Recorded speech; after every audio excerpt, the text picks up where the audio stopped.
You may notice on many places on the internet that certain content is being taken down. And on Facebook, sex education topics are being taken down. So this seems to be antithetical to what the goal of this seems to be, which, I mean, when censoring content, a lot of it is either to be advertiser-friendly or to perhaps correspond with FOSTA, which is a regulation that makes platforms more liable for what their users say and do. It does cover sex workers and sex trafficking online, and it seems to be being used poorly in this case, if that is the case. It's not really clear what it is because no explanation has been given.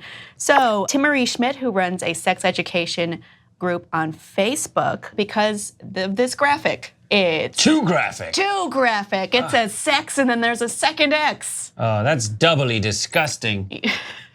Juices. I hope no children saw that.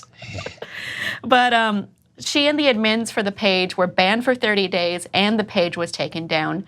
And for that logo, presumptively, they didn't get the page brought back up until Motherboard complained to Facebook about it, and then mysteriously it came back because you don't get help unless you find someone bigger and more powerful than you, I guess. Yeah.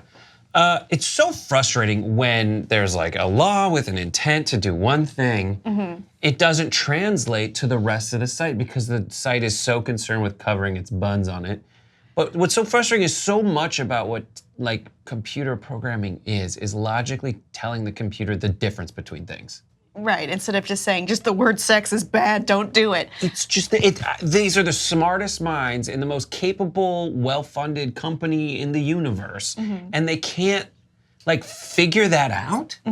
Like you gotta be able to tell the difference between a photo that has sex happening. Just the word sex. And the word sex.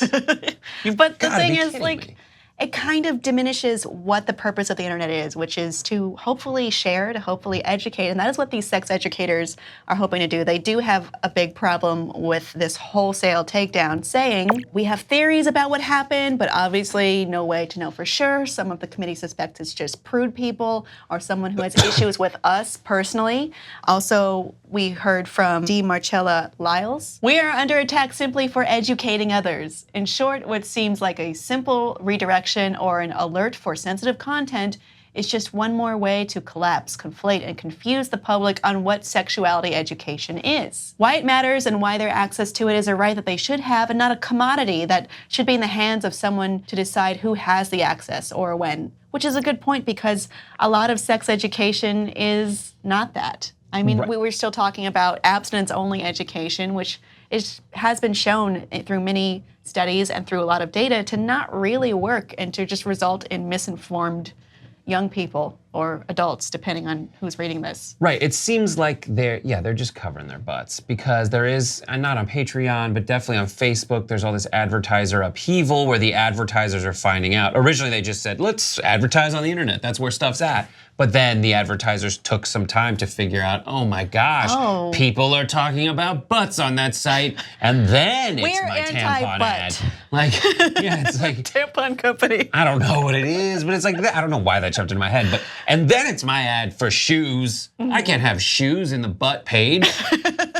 It's just so frustrating. Of course you can, and the reason you can is because if anyone knows, it's Facebook that wherever your ad ends up, it's in front of the people that they've learned are going to be most susceptible to it. And it's frustrating that they're taking it out on people just to cover their butts.